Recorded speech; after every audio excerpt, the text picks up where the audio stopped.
Kalau dah ulama tak ada, siapa yang ada tersisa? Ru'usan, ketua-ketua, juhalan, yang jahil. Idza su'ilu, kalau ditanya, aftau, dia terus keluar fatwa. Bighairi ilmin, tanpa dasar ilmu. Macam mana nak mengeluarkan fatwa dengan ilmu sementara dia tak punya ilmu? Faqidu syai' la yu'ti, orang yang tak punya apa benda, apa nak dibagi kepada orang lain? Fadallu wa adallu, dia sesat, kasih sesat kepada orang lain. Dan ini yang dikhawatirkan oleh Rasulullah.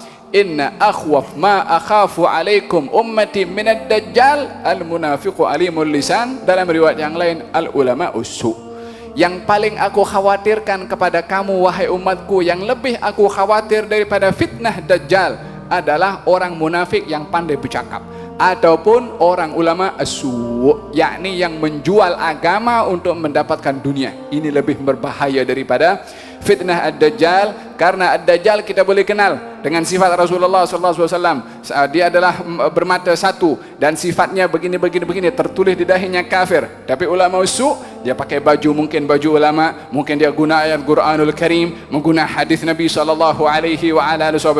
Orang tak tahu kalau dia menjual agamanya dengan keduniaan. Ini yang lebih dikhawatirkan oleh Rasulullah sallallahu alaihi wasallam berbandingan kepada ad-dajjal. Katanya yuqbadul ilmu, akan hilang ilmu tersebut, yaitu dengan meninggalnya para al-ulama. Bila mana Nabi menyentuh dalam hadis ini, ilmu akan dicabut, akan diambil, tapi bukan diambil langsung ilmu itu oleh Allah, akan tetapi dengan meninggalnya para ulama. Dengan kata lain, Nabi mengisyaratkan selagi ada ulama di tempat kamu, jangan diabaikan untuk kamu tidak belajar sebelum kamu kehilangan kepada ulama tersebut, sehingga tak ada orang yang nak jadi rujukan mendapatkan ilmu, sehingga orang akan menjadi jahil, sehingga tidak menjumpai kecuali orang-orang yang jahil, yang ilmu itu diambil daripada orang yang jahil. Apa yang didapat daripada orang yang jahil kalau bukan kejahilan juga yang ramai di zaman kita sekarang ini. Perkara ini adalah berlaku sebagaimana telah disabdakan oleh Nabi SAW. Idan, Nabi memberitahukan ilmu itu dicabut, artinya adalah dengan perginya para ulama, ilmu itu akan dibawa oleh ulama tersebut, artinya akan hilang. Yang kedua adalah selagi ulama masih ada, sebelum ajal datang kepada mereka, kamu yang bukan ulama, kamu wahai manusia yang perlu ilmu, ambil peluang untuk mengambil ilmu daripada para ulama. Sebelum satu hari kamu perlu, kamu tak jumpa nak kembali kepada siapa, bekalilah diri kamu dengan mengambil ilmu daripada para ulama.